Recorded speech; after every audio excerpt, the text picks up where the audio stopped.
Good evening, you're watching Left, Right and Centre. I'm Nidhi Razdan. It was called Aakrosh Diwas, a mega protest planned by several opposition parties against the Prime Minister's cash clean-up move. Mamata Banerjee, in fact, has now declared that her mission is to remove Narendra Modi from power. But as she, Rahul and others took to the streets separately, the divide in the opposition camp was visible. There was no Nitish Kumar's JDU. The left called for a bandh, the others said no. Though inside Parliament, the strategy is more united.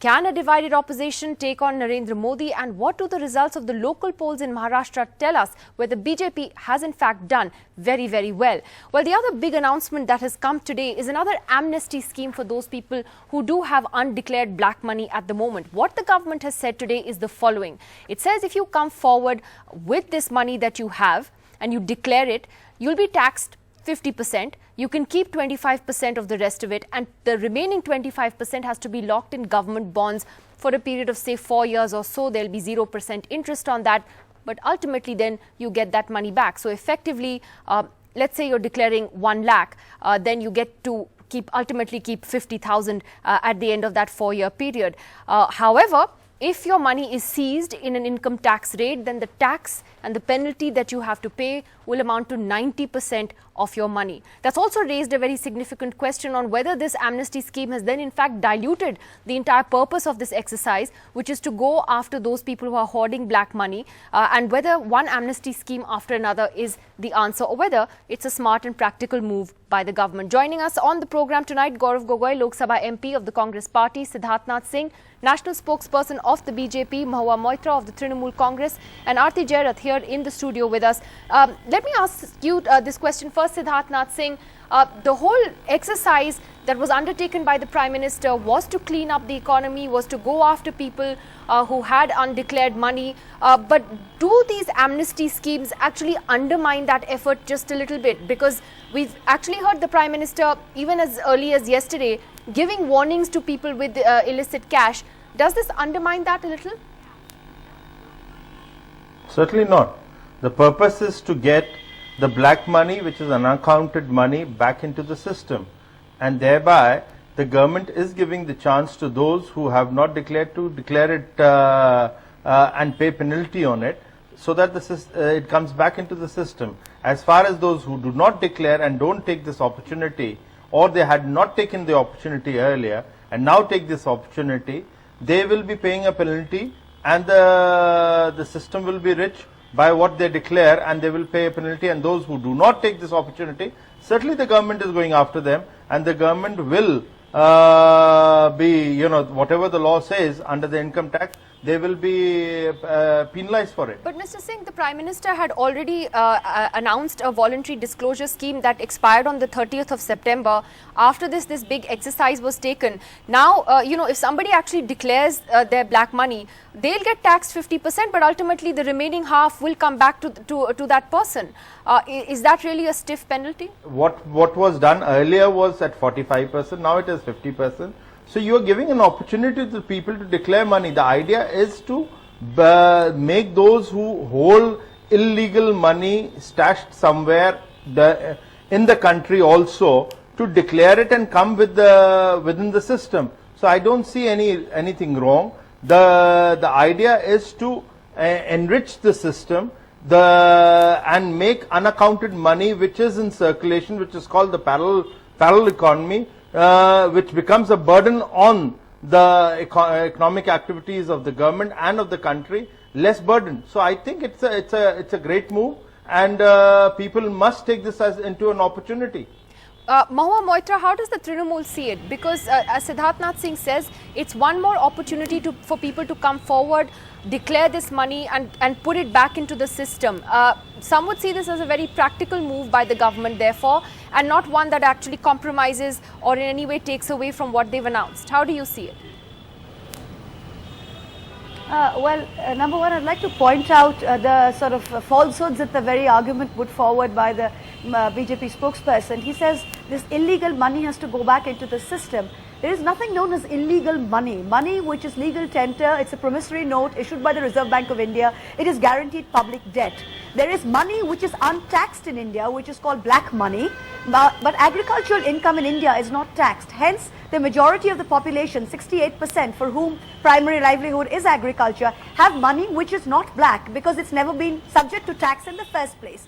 So if you want to get after the rich, as you call it, who have unaccounted money, then the best way probably to do it would be to have schemes such as the one you've had and which you're again starting, which would attack only them. So you have 45%, you have 50%, you have one scheme after the other ad infinitum. By all means, go right ahead. You're the government of the day, you can do that. But as a result of having that scheme, parallelly, what is the sense in running something that has brought rural India to a standstill and has made poor farmers stand in queues for hours, lose fertilizer subsidies, lose crop loans, lose everything? I mean, today I heard this joke where the UPA government had given India Aadhaar, and this present government seems to be giving India the Udhar card because nobody seems to be getting anything with cash. So you're saying it doesn't really target those with black money. I'll take that back to Siddharthnath Singh briefly for a response.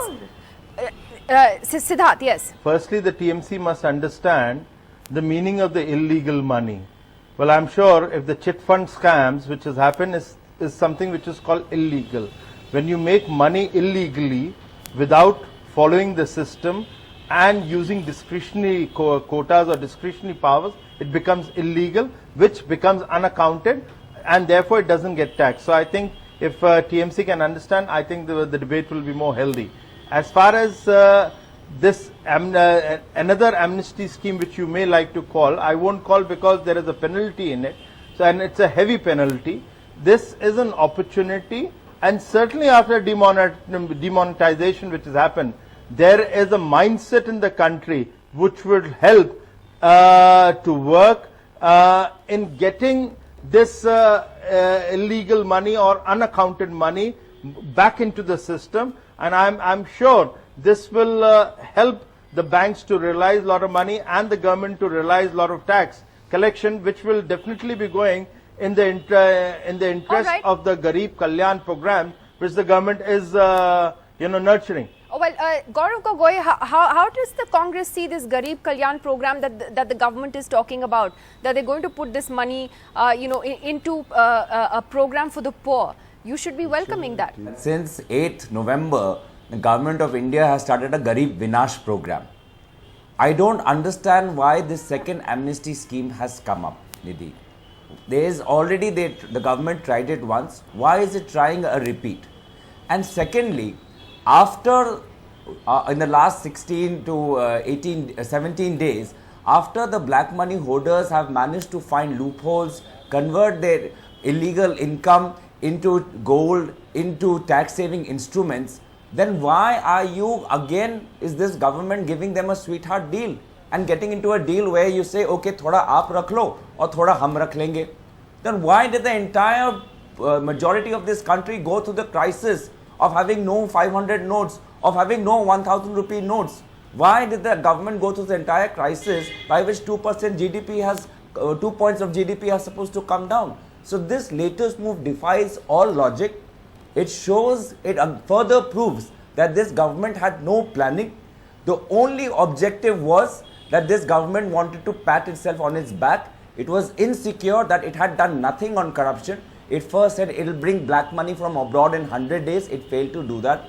Then it said it will reveal a list of black money holders from Swiss bank. So you're saying the goalposts are changing every day? It failed to do that. Then it said it will take action. So this is just another list of failed promises. You're saying the goalposts are changing every day. Mr. Pawan Verma of the JDU is with us as well. And Mr. Verma, the JDU is one of the few opposition parties that has actually strongly supported Narendra Modi on this demonetization issue. How do you see this amnesty scheme today?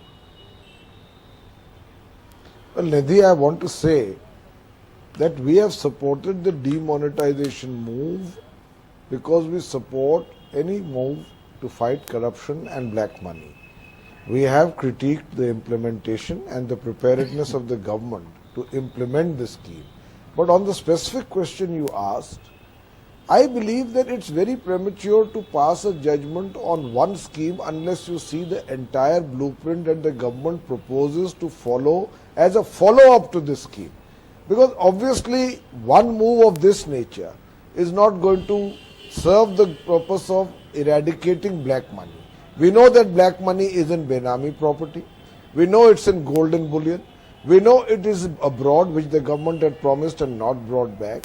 So the scheme that has been announced now has to be followed up by many other measures.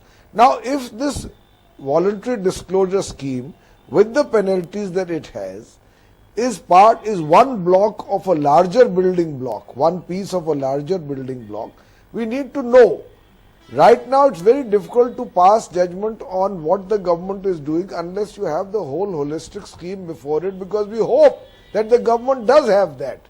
And it is planning to follow up this measure with several other measures which attack also the sources for the generation of black money, the cause, not only the symptom. Well, there has been an indication that we can expect more announcements perhaps in the new year. But Aarti Jarath, another important development today politically were these local elections in Maharashtra, where the BJP has actually done very well, where actually the campaign, rather than focusing on local Bijli Sadak Pani issues, turned into a campaign on this entire cash cleanup and demonetization. Are we reading too much into it, or is it a very significant victory for the BJP today? The first election that in a sense tested the waters post the announcement. Well, I mean, that's what was said about the bypolls also, which were held recently, that, you know, that those were actually the first indications. The BJP did well in those elections. But here it was actively part of the campaign.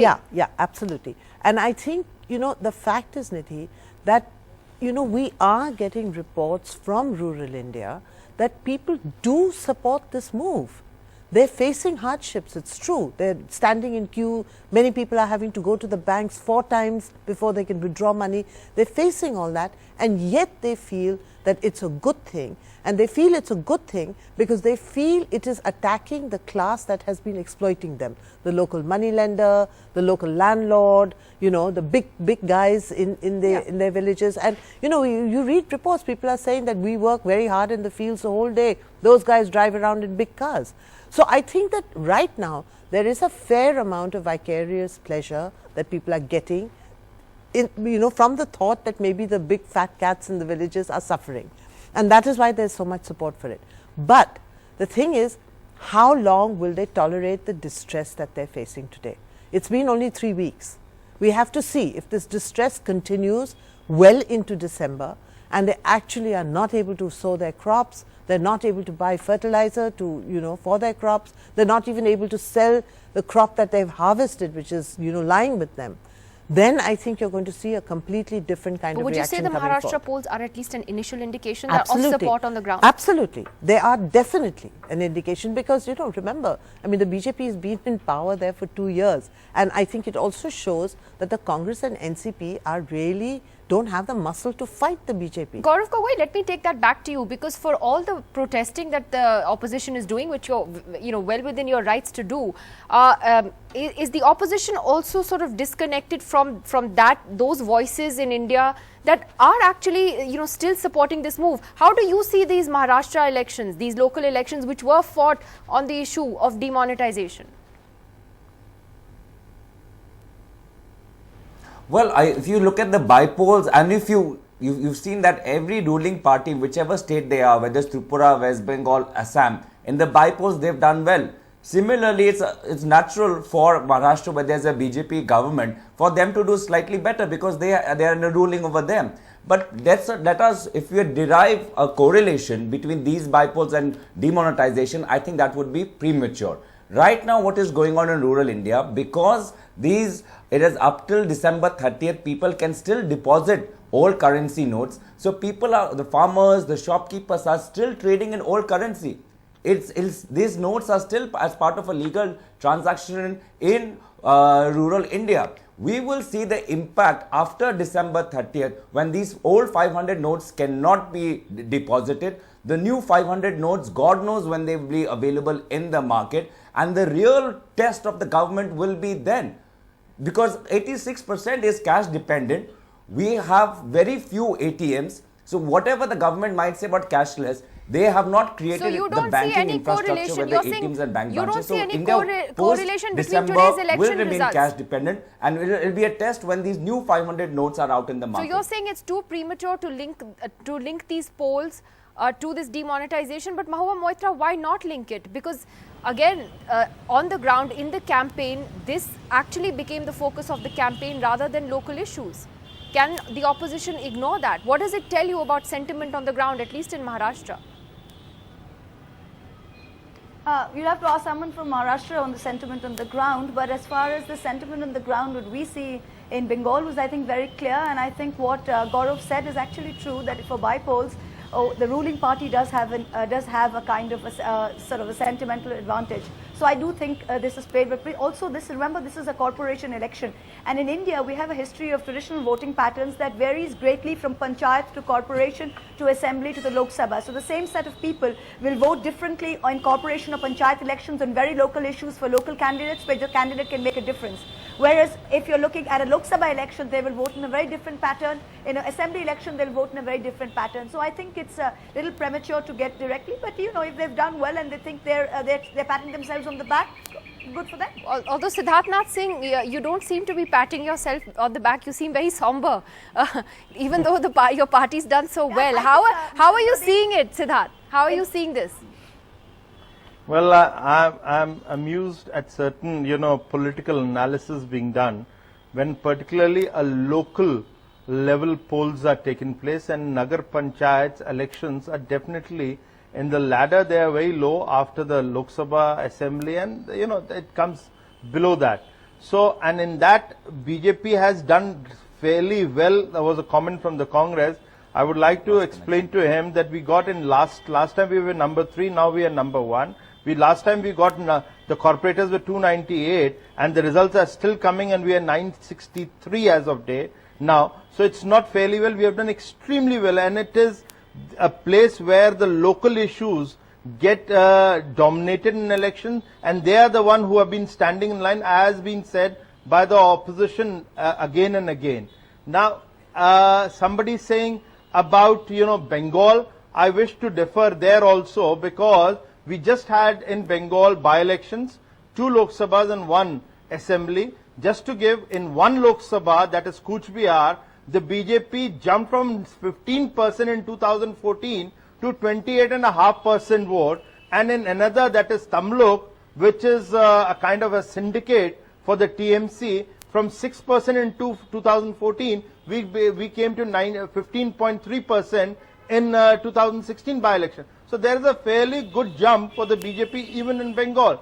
So there is a mood, there is a sentiment which is in favor of demonetization and the step the Prime Minister has taken. But yes, the opposition doesn't want to buy into it. It's their decision, but certainly it will be their loss. But perhaps the key, as Aarti Jairath was saying, also will be to see how this plays out over the next few weeks before the state elections. I want to comment on that. Sure. I want to comment on that. With all due respect to Aarti, she could be right on it, but Aarti, this entire commentary of distress and how long started after 1 week. Now we are in the 3rd week. The sentiment still continues. The people on the ground, particularly in the rural India, it started from the urban, then semi-urban, now it's gone to the rural India. And trust me, because of the Parivartan Yatra in UP, we are also moving around there. So in rural India, the public, the masses are absolutely in support, and they enjoy. They say, ये जो अमीर लोग हैं, इनको भी मोदी जी ने जमीन को उतार दिया. I completely agree with you on that, Siddharth. But let me also take you back. Let me take you back to 1975 when emergency was declared. If you remember, the initial reaction to emergency was very positive. People said trains are running on time, people are lining up in queues, you're bureaucity is comparing working. this to emergency? No, I'm not That'll comparing it. I'm just saying, I'm just saying that there was a very positive reaction to the emergency, which the Congress was bragging about at that point. But then look how the tide turned. I'm not bragging about it. I'm only Aarti, you I'm are only commenting on saying, it. Siddharth, I'm not bragging about it. I'm only saying that let's wait, let the month of December go by. Let's see. Exactly. You're saying the real test in January. If you're able to handle the currency crunch right now, then you're fine. But if you're not, then there will be a backlash to it. Pawan Verma, another interesting, again, so many developments on this story today. You had Mamata Banerjee today declaring that it's going to be her mission to remove Narendra Modi from power. Where does the JDU stand on that mission? Would you join her? Well, you know, we are in the opposition, and if Mamata Di has said that she wants to remove Narendra Modi from power, she is articulating the position of her political party. We are also opposed to the BJP on a very wide spectrum of issues. But one thing I want to say to you, Nidhi, on every issue, Mr. Nitish Kumar, at least the leader of the JDU, has taken a decision after due application of mind on merit. There have been many occasions when he broke from the NDA to take an independent decision. When it came to President Pranab Mukherjee's nomination for the Rashtrapati Bhavan, he broke with the NDA and supported. Similarly, on the question of GST, his position has been consistent, even when the BJP was opposing it and he was part of the NDA. On the surgical strike, he was the first leader who congratulated the government and our brave armed forces for taking that action. And similarly, on the demonetization issue, he believes that the majority of the people want to give the government the benefit of doubt, and he supports in principle measures taken for the eradication of corruption and black money. Is he warming up Now, to the BJP? It is, of course. Because he's not. Sorry? Is he warming No, up let to the me just BJP? finish. Because it's not so I great think being married to this Lalu is Yadav. exactly what I was trying to explain to you, Nidhi. Now let me answer that, because you asked me a question. I was trying to explain to you that it is not about realignment of political ideologies or stated positions. It is far more a demonstration of the fact that on individual issues, Mr. Nitish Kumar takes a position based on his and the party's application of Okay, mind you're saying he's and on taking an merit, independent and position. not on mechanical or reflex Okay, loyalty. Aarti Jain gets the But last Pawan, word. yeah, but What Pawan- does this Therefore, opposition we have disunity mean supported for it. when we look ahead to their challenge to Narendra Modi? Well, I think, Doesn't it dilute you know, it? I've been talking to people on the road, and I think that people felt that the opposition today should have spoken in a united voice. The fact that everybody was doing their own thing and they were doing it in different ways has not gone down well with the public, because they felt that there should have been one message coming out from the opposition.